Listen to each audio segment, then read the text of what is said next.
Hi, this is Stella, and we are going to do Act 1 on Charlotte's Web. And it's from my school, and I'm learning my lines. Okay, I'm now Fern. But it's unfair. The pig couldn't help being born small, could it?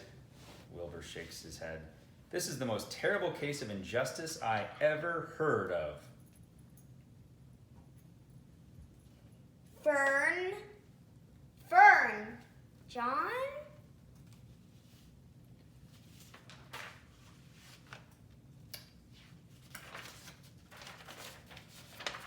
Milk, potato skins, and marmalade drippings. Wilbur repeats each item after Arable with growing enthusiasm. He fairly swoons as Arable hands him the bucket, takes the bowl, and exits. Wilbur quickly drinks from the bucket, stopping occasionally to chew. First member. Before long, Wilbur was 5 years old. Wilbur, I'll say it's about time for a birthday party. He was big. Now let them call me a runt. And strong. Anyone for arm wrestling? And healthy. Check out the pink in the cheeks. And he was ready to be sold. He's eating too much. I can't provide for him any longer. I've already sold Wilbur's 10 brothers and sisters. Fern runs to the trembling Wilbur. He sobs and embraces him. Oh, Wilbur! Wilbur! Listen, everybody, I have a suggestion. Why don't we call the Zuckermans? Your Uncle Homer sometimes raises a pig. And if Wilbur goes to live there, you can walk down the road and visit him anytime you like. Arable says, that's not a bad idea, Martha. We'll call Uncle Homer. He picks up the bucket. Fern and Wilbur embrace him in great relief, then shake hands. Can Wilbur come too? Well, why not? Maybe we'll let him make the call himself. Fern, it's not funny. He can talk, you know. Oh, Fern, what imagination. Templeton says, in person. He stares at Wilbur. Well, I will admit, it's nice to have a pig around the place again. I haven't had a delicious leftover slops in an age. But the slops will be for me.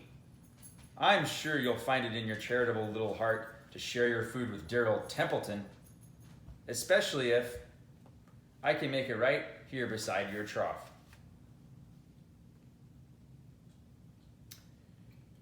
What's all the commotion in here? It's the old sheep and the little lamb. The gander says, we have a new resident. His name is Wilbur. Oh yeah, the pig. You know about me? Well, we overheard the Zuckermans discussing you. They plan to keep you nice and comfortable. And fatten you up with delicious slaps. Oh, Wilbur, I have some good news. Uncle Homer and Aunt Edith seem to be glad that you're putting on weight. Wilbur beams. Page 22. Sure they are. The sheep says, Wilbur, I don't like to spread bad news, but they're fattening you up because they're going to kill you. Wilbur, dismayed, says, they're going to do what?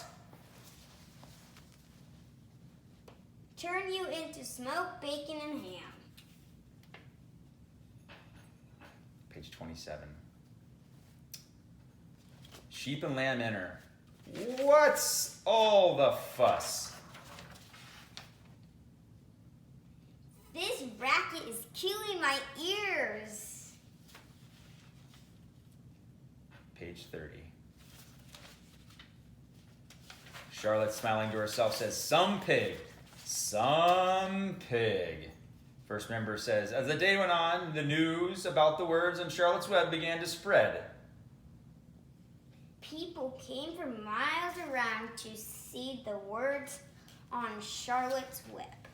News of the wonderful pigs spread clear up to the hills, and the farmers asked about the miraculous animal on Zuckerman's farm.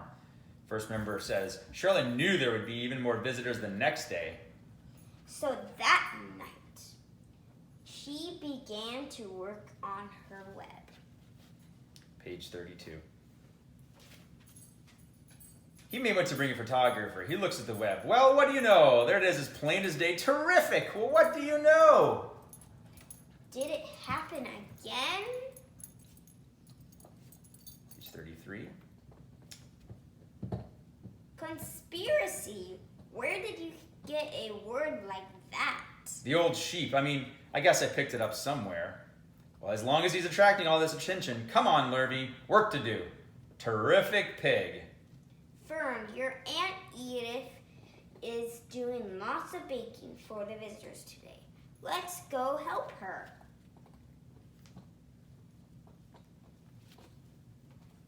Nice. End of Act 1. Give a thumbs up if you Thumbs like this. up.